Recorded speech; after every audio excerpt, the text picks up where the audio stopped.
ओम साईराम। प्रीती झिंटाची ही सुंदर पंजाबी फुलकारी ओढणी पाहिली का? पाहताच पडाल पारंपरिक फुलकारीच्या प्रेमात।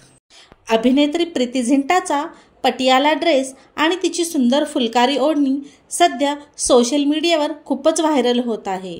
आजही सगळ्यांना आवडणारी ही फुलकारी कला शेकडो वर्षांचा समृद्ध वारसा सांगणारी आहे आणि पंजाबी लोकांनी ती मनापासून जपली, वाढवली आहे।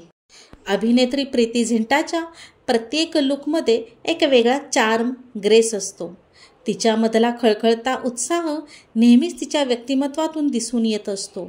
आता प्रीती झिंटाचा असाच एक मोहक आणि सुंदर लुक सोशल मीडियावर खूप व्हायरल होत आहे। नुकत्याच झालेल्या IPL सामन्यादरम्यान प्रीती झिंटाने पांढरा शुभ्र पटियाला ड्रेस घातला होता आणि त्यावर गुलाबी, जांभळा, निळसर रंग असणाऱ्या फुलांची अतिशय सुंदर फुलकारी वर्क असणारी ओढणी घेतली होती। हातात बांगड्या, कपाळावर टिकली आणि मोकळे सोडलेले केस अशा थाटातली प्रीती अगदी पंजाबी कुडी दिसत होती।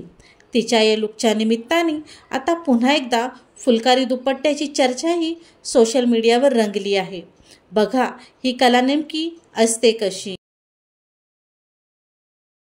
फुलकारी कला प्रकाराचे वैशिष्ट्य। फुलकारी हा एम्ब्रॉयडरीचा प्रकार जेवढा सुंदर दिसतो तेवढाच तो महाग असतो। फुलकारी कला ही मूळची पंजाबची। पंजाबमध्ये महत्त्वाच्या सण समारंभांना तेथील महिला फुलकारी ओढण्या, शाली अंगावर घेतात। नववधूलाही फुलकारी कपडे घालूनच सजवले जाते। पंजाबमध्ये या कला प्रकाराचे अतिशय महत्त्व आहे। फुलकारी प्रकारातच बाग नावाचाही एक भरतकामाचा प्रकार दिसून येतो। यामध्ये कपड्यावर एखादा सुंदर बगीचा असावा, त्याप्रमाणे फुलांचे वर्क आणि वेलबुट्टी केली जाते।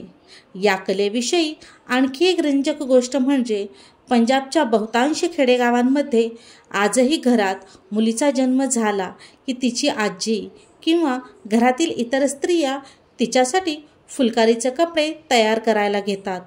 ती मुलगी लग्नाची होईपर्यंत तिच्यासाठी असे मायेने केलेले कित्येक फुलकारी कपडे तयार झालेले असतात।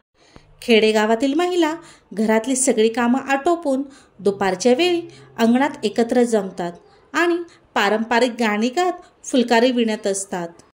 पारंपरिक कलाप्रकार जोपासण्याचा हा एक अतिशय सुंदर प्रकार तिथे नेहमीच पाहायला मिळतो। 17व्या शतकातील काही साहित्यांमध्ये या कलाप्रकाराचा उल्लेख दिसून येतो। त्यावरूनच हा अंदाज काढता येतो की आजही सगळ्यांना आवडणारी ही फुलकारी कला शेकडो वर्षांचा समृद्ध वारसा सांगणारी आहे आणि पंजाबी लोकांनी ती मनापासून जपली आणि वाढवली आहे। हा व्हिडिओ जर तुम्हाला आवडला असेल आणि त्यातून तुम्हाला काही नवीन महत्त्वपूर्ण माहिती मिळाली असेल तर अशाच नवीन माहितीसाठी माझ्या पल्लवी निलेश फॅमिली ब्लॉग्स या चॅनलला लाईक, शेअर, कमेंट आणि सबस्क्राईब करा। थँक्यू। Bye bye.